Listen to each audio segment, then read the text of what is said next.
Je viens tout juste de perdre le drone. Wow, c'est choquant. Et là, il s'est retourné. On va essayer de le retrouver. Hier, je pensais pas que j'allais te dédier. Bon, vous venez de le lire dans le titre. Mon drone ne fait plus partie de ce monde. Parce que il a eu un bug et il a craché. Et dans cette vidéo, je voulais un peu vous faire un retour d'expérience sur ce qui s'est passé. Et surtout sur toutes les péripéties que j'ai fait pour essayer de le retrouver. Et à la fin, vous allez voir si je le retrouve ou pas. Alors déjà, faut savoir qu'on avait pour projet avec Alexis, qui bosse avec moi là chez Pile et Face, de faire une vidéo qui s'appelait « Une semaine pour apprendre à faire du FPV ». L'idée c'était, j'ai jamais mis les pieds dans le FPV. Pour ceux qui savent pas, le FPV c'est un type de drone où en fait on voit ce que voit le drone à travers des lunettes.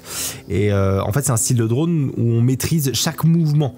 À la différence d'un drone classique où quand on lâche la radiocommande, tout s'arrête. Là si on lâche la radiocommande avec du FPV, et le drone tombe à pic. L'intérêt que ça, le FPV, c'est que du coup déjà on voit ce que voit le drone à travers les lunettes, donc c'est un petit kiff. Et la deuxième chose, c'est surtout qu'on peut faire du coup des mouvements qui seraient incapables de faire un drone classique. Donc c'est un style de drone qui est complètement différent. Ça fait très longtemps que j'ai envie de m'y mettre à cette pratique du FPV. Et du coup le meilleur moment pour moi pour s'y mettre au FPV, c'est avec le dernier drone qui a sorti DJI, qui est le DJI Avata. C'est un drone qui est assez petit et plutôt léger et qui a surtout des protections autour des hélices, ce qui veut dire que quand tu craches le drone, le drone se fait pas mal, entre guillemets, il est pas cassé. Et pour l'avoir fait voler quand même pas mal de fois et cracher plus d'une dizaine de fois, le drone il est intact. Donc bref, c'est un très bon drone pour débuter. Donc tout se passait assez bien. On se retrouve quelques jours avant la publication de cette vidéo là et il nous restait du coup un seul spot à aller filmer. C'était entre guillemets le dernier vol avant la publication de la vidéo, donc censé être le meilleur. 2 jours avant, je pars en week-end avec ma copine dans sa famille près de Saint-Brieuc, donc côté un peu Bretagne. Et un soir, je vois un coucher de soleil de malade. Je me dis, tiens, il y aurait des petits plans sympas à faire. Oui, il y avait des petits plans sympas à faire, ça c'est sûr.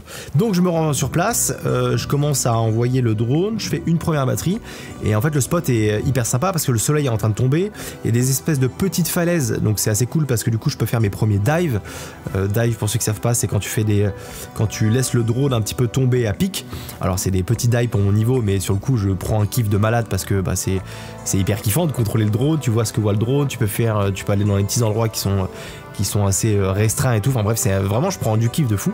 Et du coup plus j'avance, plus je commence à avoir assez d'assurance et plus je commence à passer dans les petites failles, à raser un petit peu la côte, enfin vraiment je commence à être de plus en plus à l'aise et c'est surtout que je prends un kiff vraiment monumental, on dirait un gosse de 4 ans quoi. Et après avoir cramé 2-3 batteries, je commence à voir une petite île avec un drapeau de la France dessus qui est peut-être à 100-200 mètres de moi, quelque chose comme ça. Donc je commence à me dire ça pourrait être sympa d'envoyer ton drone à cette île là. Sauf qu'il y a 200 mètres de mer entre les deux. Tu vois le truc venir? T'inquiète pas, ça arrive là. C'est en préparation, ça arrive. Donc je décide d'aller sur l'île avec mon DJI Avata. Je fais revenir le drone d'abord à côté de moi, je change de batterie. Et la grave erreur, c'est que je fais pas une sauvegarde de mes rushs. Alors après j'avais pas mon ordinateur sur moi, mais à refaire j'aurais pris mon ordinateur et j'aurais au moins copié-collé mes rushs avant d'envoyer mon drone dans un endroit un peu ouvert aux propositions de tout ce qui est mer et eau quoi. Et donc je commence à partir avec mon drone direction cette île là et il faut savoir que je suis mi-serein, mi-je serre les fesses. Parce qu'en fait il faut savoir que sur le DJI Avata et sur aussi le DJI FPV, ils ont mis sur la radiocommande un bouton safe. Ce bouton safe là, si jamais vous appuyez dessus à un moment, le drone va complètement s'arrêter et va plus du tout bouger. Donc ça c'est hyper pratique quand tu fais du FPV parce que vu que tu maîtrises en fait tous les mouvements du drone, si jamais t'as un problème, t'appuies sur ce bouton là et boum, le drone ne bouge plus. Donc je me dis au pire des cas, s'il se passe quelque chose, j'appuie sur ce bouton là et le drone s'arrête. Donc je me dis voilà, si jamais je sais pas, je vois le drone qui déconne, j'aurai un moyen de me rattraper. Donc ça veut dire que je vais sur l'île en mode bon, fais gaffe, il y a de l'eau qui est en dessous de toi, faut pas perdre le drone, mais au pire des cas, s'il se passe quelque chose, t'as ce bouton là safe qui va être utile. Peut-être. Pas sûr. Non. J'arrive sur l'île et c'est assez joli parce que du coup on a le drapeau de la France qui est un peu en train de voler, on a le soleil qui est derrière qui tape du coup, donc en vrai je commence à faire des plans qui sont assez sympas. Pour mon niveau c'est pas mal, tu vois. Alors il y a sûrement des gens qui feraient bien mieux que moi, mais après que quelques jours dans la FPV je fais des plans que je trouve jolis. Donc tout se passe bien et à un moment je veux refaire un plan avec le soleil derrière, je vais aller tout droit vers le drapeau. Et là du coup je passe derrière l'île à côté, je prends un virage un peu sec. Et là, le drone se retourne, pique du nez, et descend pleine balle vers l'eau. Donc là, je vois dans mes lunettes du coup que le drone est en train de tomber dans l'eau. Forcément, j'ai le réflexe d'appuyer sur le bouton safe parce que je vois le drone qui tombe, donc je me dis bim bim, j'appuie dessus. Il se passe rien. Le drone continue sa descente vers l'eau. Donc je suis en panique. Ça se passe vraiment sur un quart de seconde parce qu'il y a peut-être 5-6 mètres, un truc comme ça. Donc il y a 5-6 mètres de chute dans l'eau. Et là, en fait, je vois le drone tomber dans l'eau. Et le drone tombe effectivement dans l'eau. Donc là, dans les lunettes, en fait, je vois vraiment la dernière image que j'ai avant que ça coupe, c'est le drone qui touche la mer, quoi. Donc je sais à ce moment-là que mon drone est tombé dans la mer. Évidemment, j'ai plus de connexion avec le drone. Très vite, j'ai un écran noir qui me dit connexion perdue avec le drone. C'est parce que il est tombé dedans. Et le drone qui est composé de beaucoup de composantes électroniques, évidemment qu'au contact de l'eau, le drone est mort quasiment, enfin pas instantanément, mais très rapidement. Quand tu mets ton drone dans l'eau, il y a très peu de chances qu'il survive au truc derrière. Mais moi, avec mes 3 neurones 50, j'ai un espèce d'espoir un peu débile. On a un bouton sur la télécommande qui s'appelle Return to Home et qui veut dire que si jamais tu perds ton drone quelque part et que tu perds la connexion, si tu appuies dessus, il va revenir en fait au point de départ. Donc c'est un mode qu'on a sur quasiment tous les drones et c'est hyper pratique quand tu passes ton drone derrière une falaise et que tu le retrouves pas. Et là, comme un cassos, je me dis, imagine j'appuie dessus et il ressort de l'eau et il revient là où je l'ai fait décoller. Bon alors évidemment, je vais pas vous... Vous devez vous douter que ça n'a pas trop marché, hein, mais je sais pas, pendant une demi-seconde j'ai pensé à ça, et comme un connard j'ai appuyé dessus, et je me suis dit, ça se trouve ça va peut-être revenir, on sait pas, ça se trouve il va y avoir un truc miracle, il va ressortir de l'eau en mode genre trop chaud et tout. Bon, spoiler, il est pas ressorti quoi. Donc très vite, je comprends que j'ai perdu mon drone. Et là, il y a plusieurs pensées qui me viennent à l'instant T. Déjà, première chose, je suis dégoûté de ouf parce que j'ai paumé un drone. Donc, qui dit paumer un drone dit ça coûte de l'argent. Je l'avais payé 2 semaines avant. Et deuxième chose, en tant que créateur de contenu, je me dis, je perds tous les rushs que j'ai filmés juste avant. Donc, en fait, c'est limite plus cette deuxième truc-là qui me fait vraiment chier. Je me dis, je perds tout quoi, tout ce que j'ai filmé avant c'était stylé et tout, j'ai fait des beaux trucs, j'ai pas les rushs et ça me rend sur le coup ça me rend ouf. Donc évidemment je suis dégoûté, mais très vite je me pose la question de clairement qu'est-ce qui s'est passé, parce que j'ai pas fait d'erreur de joystick, j'ai juste fait un tour classique comme je l'ai fait dans pas mal d'autres différents endroits, donc l'erreur ne vient pas de moi. Ah oui aussi, c'est le moment de vous dire que là où il y a écrit erreur joystick, c'est simplement mon joystick gauche de ma radiocommande. Quand on fait du FPV, en fait on dessert ce joystick pour avoir une meilleure maîtrise, on va dire, des gaz, de la puissance moteur qu'on va donner. C'est juste que moi je l'ai un peu trop resserré, ce qui veut dire qu'il y a une légère friction, on va dire, quand je mets les pleins gaz, mais en soi moi perso je vois quasiment pas la différence et ça change rien du tout à la conduite. Donc là l'erreur qu'on voit en fait affichée à l'écran, c'est uniquement cet aspect de serrage de vis, mais ça change rien, donc c'est pas à cause de ça que le drone a piqué du nez. Donc c'est pas une erreur de joystick. Deuxième chose, c'est pas un oiseau, parce que j'avais quelqu'un qui était pas très loin de moi au moment du crash et il a vu le drone tomber tout seul, donc il y avait pas d'oiseau autour, donc ça peut pas être ça. Donc si c'est pas une erreur de moi, si c'est pas un oiseau qui a tapé le drone, ça peut forcément qu'être un problème lié au drone. Cette partie-là, va falloir s'en rappeler. Et du coup là, l'autre sentiment qui me vient, c'est que je comprends très vite que c'est une erreur du drone. Et le problème c'est qu'à ce moment-là, je sais pas que j'ai la vidéo du crash que j'ai pu récupérer. À ce moment-là, je le sais pas. Et du coup, ça me rend malade parce que je me dis, le drone a bugué et j'ai aucun moyen de justifier, que ça soit auprès de DJI ou à n'importe qui, que c'est le drone qui a eu un bug quoi. Donc je me dis, putain c'est horrible, c'est le drone qui a eu un problème et je peux pas le justifier. Donc sur le coup, je suis vraiment un peu dévasté, en mode, putain je pourrais pas justifier de ce qui s'est passé. À ce moment-là, il est à peu près 20h, le soleil est en train de se coucher, donc j'ai de moins en moins de visibilité, et c'est surtout que la marée est haute, donc impossible d'aller chercher le drone. Il est peut-être à 150 mètres à peu près de mer, donc je peux pas y aller à ce moment-là quoi. Donc je rentre dans la famille de ma copine, je leur raconte un peu l'histoire, évidemment je suis un peu bien dégoûté, et on commence à mettre une stratégie en place. Parce que faut savoir que quand j'ai acheté le drone Avata, j'ai souscrit à l'assurance DJI Care Refresh. Ce qui veut dire que si jamais je crache le drone et qu'il est complètement explosé contre un mur, et je peux en avoir un nouveau pour quelques dizaines d'euros. Sauf que si jamais tu perds ton drone à travers une montagne, dans la mer ou quoi que ce soit, il me semble que tu peux pas faire fonctionner cette assurance-là. Donc dans ma tête, il faut absolument que je récupère le drone pour faire marcher l'assurance.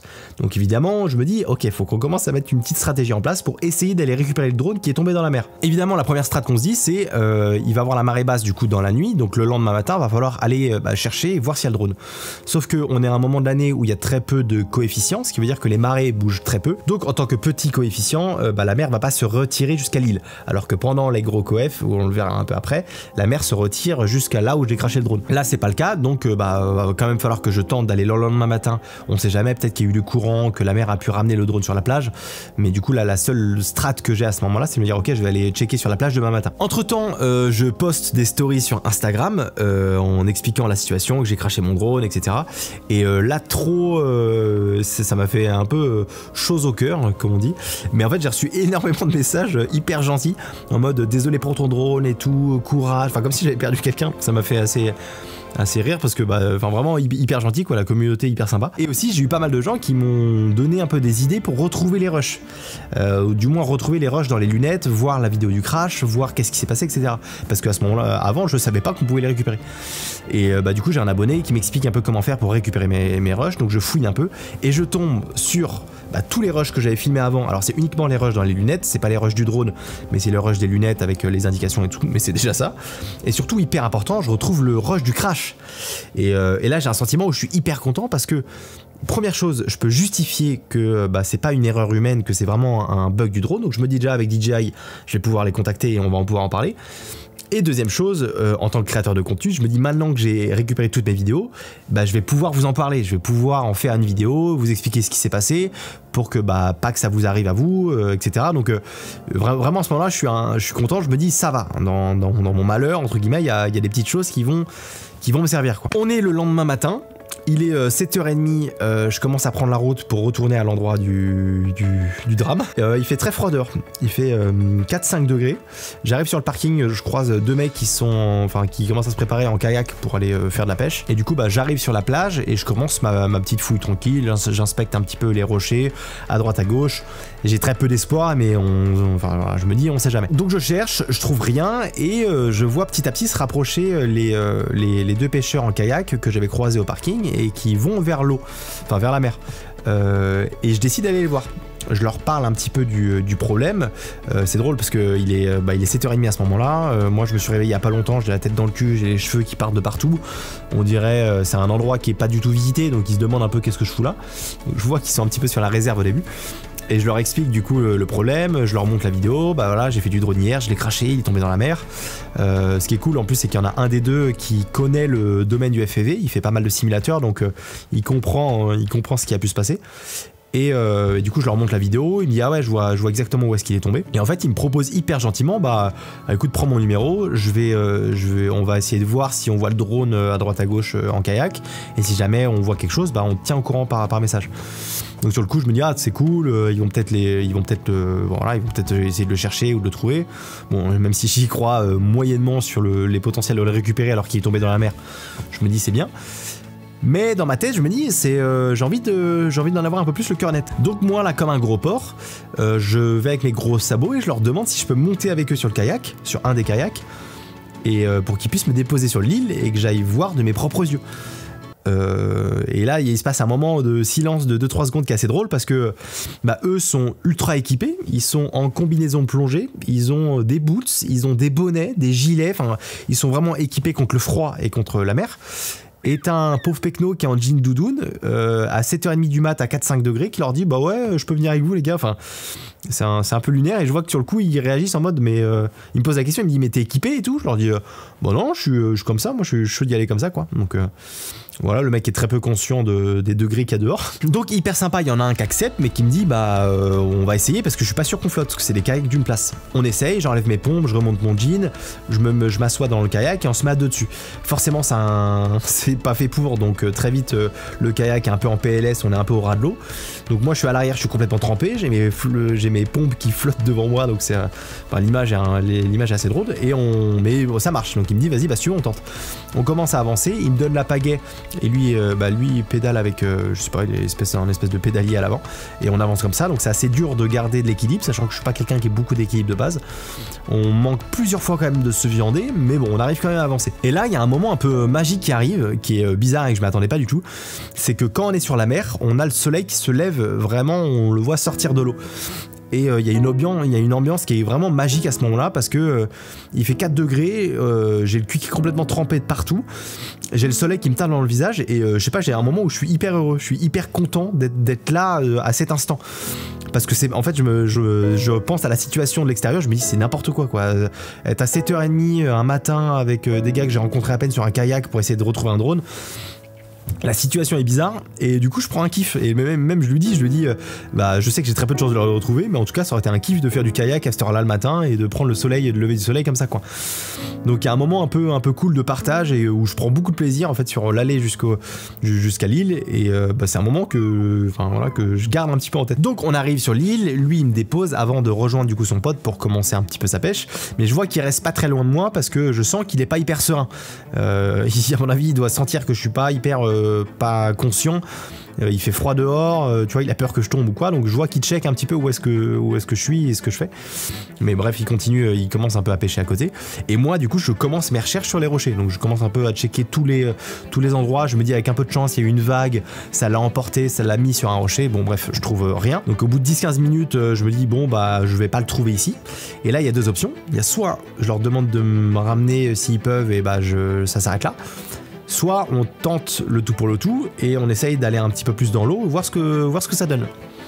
Évidemment, têtu comme pas deux, je décide d'aller dans l'eau, d'essayer de chercher un peu plus en profondeur. Donc le Maxou, il est 7h30, il fait 6 degrés dehors, il se retrouve en slibard.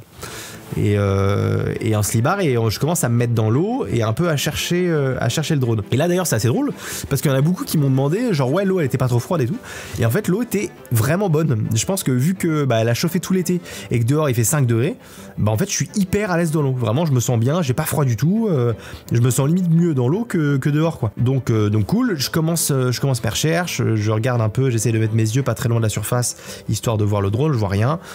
Et après je me dis bon, va peut-être falloir que je plonge. Donc je plonge peut-être une première fois pour essayer d'aller dans les profondeurs un petit peu de la mer. T'as à peu près je pense 2 mètres de profondeur. Et en fait j'ouvre les yeux et je vois pas à 20 cm. Tout est flou, je vois rien du tout. Et c'est bizarre parce que du coup la mer est quand même assez claire. Mais c'est juste que en fait je me suis pas rendu compte, mais quand t'as pas de lunettes, et tu vois rien dans la mer. Et je suis un peu dégoûté parce que j'aurais rêvé d'avoir des lunettes de piscine, un masque de plongée, n'importe quoi. Mais je m'attendais pas à être dans l'eau à cette heure-là dimanche matin, donc forcément j'avais rien pris avec moi. Mais ce qui veut dire qu'à chaque fois que je plonge, en fait je vois rien du tout, donc il faut que je tâte. Donc en fait je plonge, je vais tout en bas et je mets mes mains un peu partout, j'essaie de toucher à droite à gauche, en espérant tomber sur le drone. Il y a beaucoup de cailloux au fond de la mer, donc je mets vraiment mes mains partout. Mais bon, c'est assez compliqué, puis il faut avoir une chance de fou pour tomber dessus. Mais à chaque fois je plonge, je me dis toujours, imagine, je mets ma main dessus. En fait, j'ai vraiment toujours cet espoir de me dire, imagine la dinguerie que ça serait si tu mets ta main et tu mets ta main sur le drone. Enfin, j'étais tellement habité par cette pensée, par cette envie que je me dis, il faut. Enfin, du coup, je force quoi. Vraiment, je fais que de replonger, je me mets un peu en apnée et tout. Et à tel point qu'à un moment, je commence un petit peu à fatiguer. Où je remonte à la surface, j'ai pas la tête qui tourne, mais bon, je suis pas dans la meilleure des formes. Alors après, je suis pas trop mauvais nageur, j'ai fait de la plongée, etc. Donc je suis quand même un peu conscient de ce que je fais pas n'importe quoi, on va pas prendre des risques non plus. Mais bref, je fais plusieurs rondes comme ça, mais rien n'y fait, je le trouve pas. Donc à un moment, après 1 heure de fouille intensive, je me résigne et je me dis, écoute Max, ça sert à rien, tu vas pas trouver le drone à ce moment-là. Donc arrête. Donc je sors de l'eau et c'est là où ça devient un peu plus compliqué parce qu'il fait 4-5 degrés dehors, qu'il commence à avoir du vent et que moi je suis trempé. Bon c'est pas grave, les gars qui sont en train de pêcher juste à côté reviennent me voir, ils sont un peu dégoûtés pour moi parce qu'ils auraient aimé aussi que je le retrouve. Et hyper sympa, ils proposent du coup de me ramener. Donc ils me ramènent sur la rive, on échange de numéros, on parle un peu. Et puis je les laisse repartir à leur pêche et moi je rentre chez moi bredouille. Les jours passent, j'en parle aussi du coup forcément sur Instagram de ce que ça a donné, de ma fouille, de les recherches, etc. Et hyper sympa, j'ai pas mal d'abonnés du coup qui vont voir sur place quelques semaines après quand la marée du coup est basse et du coup la mer s'est retirée jusqu'à l'île pour essayer de retrouver le drone. Donc sympa, je reçois des photos et tout de fouilles hyper cool. Et d'ailleurs il y a une petite anecdote assez marrant, il y a un des abonnés qui a retrouvé, alors il a pas retrouvé le drone, mais il a retrouvé une urne mortuaire à l'endroit où le drone est tombé. Donc si jamais vous avez un certain Jean Roulette qui est décédé il y a pas longtemps, déjà toutes mes condoléances, mais il faudra quand même prévenir la famille que quand ça se fait de jeter les cendres dans la mer, Par contre, de jeter l'urne, c'est un peu moins stylé, c'est pas trop le truc à faire. Bref, après une semaine et demie, je me résigne, je pense que personne va retrouver le drone. Et puis je me fais une idée, faut trouver une autre solution. Entre temps, j'envoie un mail à DJI en leur expliquant qu'est-ce qui s'est passé et surtout avec la vidéo du crash, en leur expliquant que voilà, c'est un problème du drone et que ça vient pas de moi. À ce jour, au moment où je tourne la vidéo, j'ai toujours pas eu de réponse de DJI, en tout cas de DJI Carry Fresh, parce que j'ai essayé de faire passer ça sur l'assurance et j'ai toujours pas eu de réponse. Alors après, il y a une petite subtilité, vu que j'ai bossé avec DJI notamment pour le Mavic 3. J'ai des contacts chez eux. Donc en parallèle aussi de cette demande là que j'ai fait à DJI, on va dire de manière un peu plus classique, je fais la demande à mes contacts chez DJI en leur expliquant le problème, en leur expliquant ce qui s'est passé, en leur disant aussi que forcément je leur fais une vidéo YouTube et que je vais en parler, donc voilà, est-ce qu'il y a la possibilité de faire quelque chose ou pas. Et la chance que j'ai et le fait d'avoir une audience, clairement, ils répondent positivement à ma demande. Ils me disent écoute Max, on est désolé, on va te renvoyer un drone DJI Avata gratuit. Pour que tu puisses en parler dans la vidéo et pour que tu puisses continuer à faire tes vidéos dessus. Donc je suis conscient que c'est uniquement parce que j'ai une audience qu'ils ont fait ça et que quelqu'un de lambda qui a pas forcément une chaîne YouTube ou quoi, je suis pas sûr qu'ils auraient renvoyé un drone de manière gratuitement comme ça, même s'il y a eu ce problème là, ou en tout cas je sais pas. Mais à l'heure actuelle où je tourne la vidéo, voilà ce qui s'est passé. J'ai pas eu de nouvelles de DJI de manière classique, par contre je vais avoir un avatar gratuit grâce au fait que j'ai une audience. Donc bon, c'est un peu facile, c'est vrai, mais moi je suis content parce que je récupère un drone, je vais pouvoir continuer à faire des vidéos dessus, je vais pouvoir surtout continuer à créer du contenu avec ça parce que on en reparlera un peu vers la fin, mais c'est un drone qui me plaît beaucoup. Bon, il y a des trucs qui... mais il me plaît bien. Maintenant, la vraie question, c'est qu'est-ce qui s'est passé? Parce que c'est le drone qui a eu un bug, mais moi ce qui me fait peur c'est ok, je vais avoir un nouveau drone, mais qu'est-ce qui va empêcher du fait que qu'il se repasse la même chose? Ou pire, si des abonnés l'achètent, imagine il se passe la même chose pour eux, ils perdent leur drone. En fait cette notion là ça me fait chier. Donc je commence à faire mes recherches, je commence un peu à en parler autour de moi, autour d'autres créateurs qui ont eu le drone, et en fait très vite je me rends compte que c'est un problème qui est assez récurrent avec les avatars, où en fait quand tu prends un virage assez serré, le drone a un espèce de bug et soit il se remet droit et il bouge plus, donc ça casse ton plan mais au moins ton drone reste on va dire normal quoi, soit il pique du nez. Et je me rends compte qu'il y a plusieurs vidéos qui tournent comme ça où le drone pique du nez et se crache. Donc évidemment ce problème là je vais faire monter à DJI et j'imagine qu'il va être corrigé dans les prochaines mises à jour. Mais en tout cas actuellement ça reste un gros problème. Et c'est un problème qu'il faut garder en tête si on prend ce drone là maintenant, parce que à tout moment le drone peut piquer du nez et si jamais il se crache par terre, entre guillemets, vous pouvez récupérer votre drone, l'envoyer à DJI Care si vous avez pris l'assurance, vous en aurez un neuf. Mais s'il se crache dans la mer, c'est pour votre pomme. Et ça, c'est pour ça que là, pour l'instant, faut en être conscient de ça. Donc évidemment, un peu déçu du Avata parce que, en fait, c'est un drone que j'ai adoré utiliser. J'étais vraiment comme un gosse de 4-5 ans avec ce jouet-là parce que le Avata, il est hyper maniable, parce qu'il est hyper résistant. Je l'ai craché vraiment beaucoup de fois et à chaque fois, il tient le choc.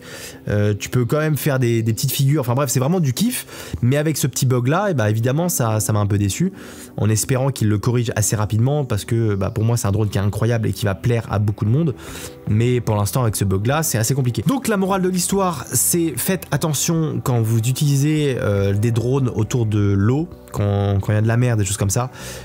Faut se rendre compte en fait qu'on n'est jamais à l'abri d'un bug, on n'est jamais à l'abri qu'il se passe quelque chose et que le drone ait un problème et qu'il tombe dans l'eau. En fait il faut vraiment se dire que si jamais vous faites voler votre drone au-dessus de l'eau, il faut être prêt à perdre le drone. Parce qu'on sait pas ce qui peut se passer, il peut avoir un oiseau, il peut avoir quelque chose, il peut se passer quelque chose, et si le drone tombe dans l'eau, vous pourrez pas le récupérer, et là c'est mort pour faire marcher la garantie quoi. Donc gardez bien ça en tête, faites attention quand vous faites voler votre drone au-dessus de l'eau. Moi de mon côté, je pense que je vais finir la vidéo une semaine pour apprendre à faire du FPV parce que on a quand même pas mal bossé dessus avec Alexis et ça a été quand même assez drôle à tourner. Et donc je sais pas trop comment je vais finir cette vidéo là, mais à mon avis j'en reparlerai du DJI Avata et aussi de cette semaine à apprendre à faire du FPV. Donc faites bien attention à votre matos et soyez prêts à perdre votre matos quand vous tentez des trucs un peu dangereux ou vous n'êtes pas serein, voilà, c'est quelque chose qu'il faut savoir. Ça a été assez marrant pour moi de vous raconter cette petite histoire en vidéo. J'espère que ça vous a plu. Et puis nous on se dit à une prochaine vidéo dans la semaine prochaine. On verra de quoi on parle et puis je vous dis à la bise.